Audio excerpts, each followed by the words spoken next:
अपनी प्लेट में 2 तरह की आइसक्रीम का मजा लेती सुनीता ने अपने देवर विनोद को कहा, क्या देवर जी, तीसरी बेटी होने पे कौन पार्टी देता है?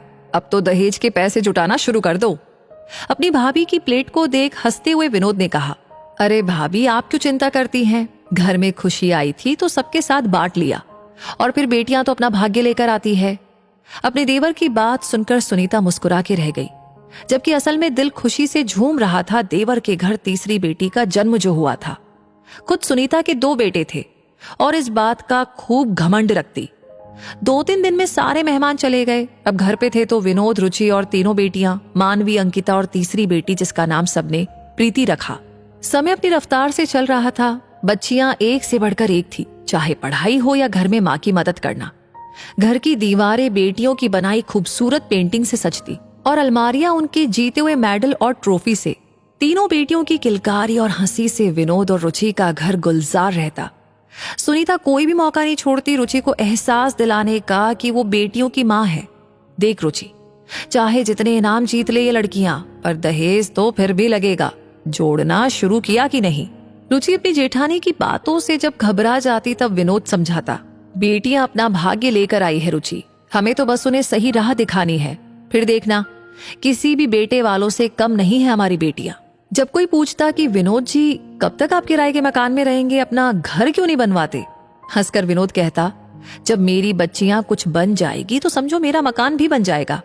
फिलहाल तो मुझे मेरी बच्चियों का भविष्य बनाना है। समय अपनी गति से बढ़ता गया। रुचि और विनोद की तपस्या रंग लाई। मानवी की बैंक में नौकरी लग गई, अंकिता सीए करके जॉब में आ गई और प्रीति इंजीनियरिंग करके दिल्ली में जॉब करने चली गई।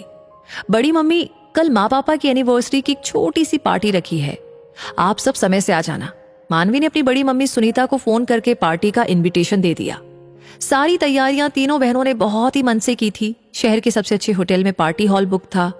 खाने की मेनू में सारी चीजें चुन चुन कर तीनों ने रखी थी, और माँ पापा का गिफ्ट वो तो एक सरप्राइज था सबके लिए।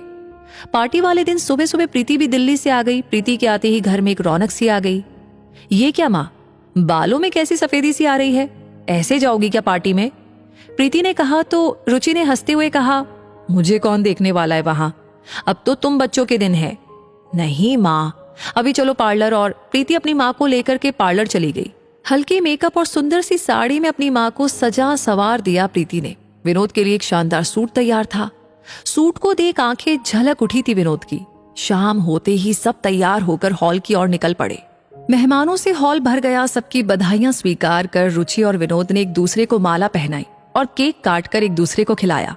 सब विनोद और रुचि के भाग्य को सराह रहे थे। सुनीता भी आई थी पार्टी में अपने पति और दोनों बेटों के साथ। पार्टी की भव्य तैयारी देख सुनीता जलन से भर उठी।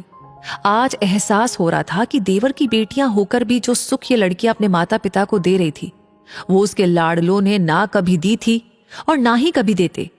तभी प्रीति ने माइक पर अनाउंस किया, नमस्कार, हमारे बुलाने पर आप सभी आए उसके लिए बहुत सारा शुक्रिया। अब समय है मेरे पापा माँ को गिफ्ट देने का, जो हम तीनों बहनों ने अपने माँ पापा को दिया है, लेकिन इसके लिए बाहर लॉन में चलना होगा सबको। ये क्या है प्रीति?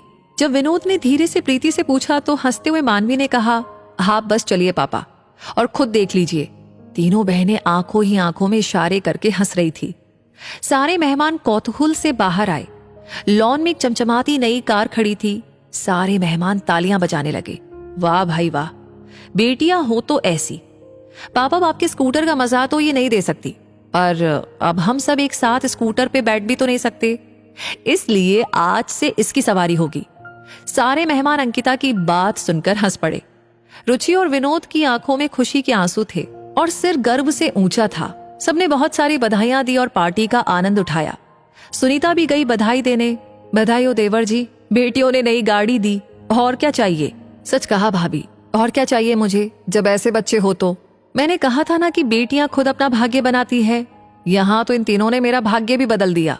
देखिए तो कैसे मुझे स्कूटर से उठाकर कार में बिठा दिया। अपने देवर की बात सुन सुनीता ने अपने नालायक जवान बेटों को देखा, जो आइसक्रीम के मजे लेने में बिजी थे। आज बेटों की मां होने का दंभ टूट गया था सुनीता का। बेटियां किसी बेटे से कम नहीं होती, बस थोड़ा प्यार और साथ हो तो बेटियां वो कर जाती है जो कई बेटे वालों के भाग्य में भी नहीं होता। वैसे इस कहानी को सुनकर के आप कहीं खो गए हैं, वापस आइए और जरा बताइए कि कहानी के बारे में आपकी राय क्या है, आप क्या कहना चाहते हैं। साथ ही साथ इसे शेयर करना बिल्कुल ना भूलें और हमेशा ऐसे नोटिफिकेशंस आपको मिलते रहे स्टोरीज के, उसके लिए हमारे पेज को फॉलो कर लीजिए। मिलेंगे जल्दी ही, तब तक के लिए धन्यवाद।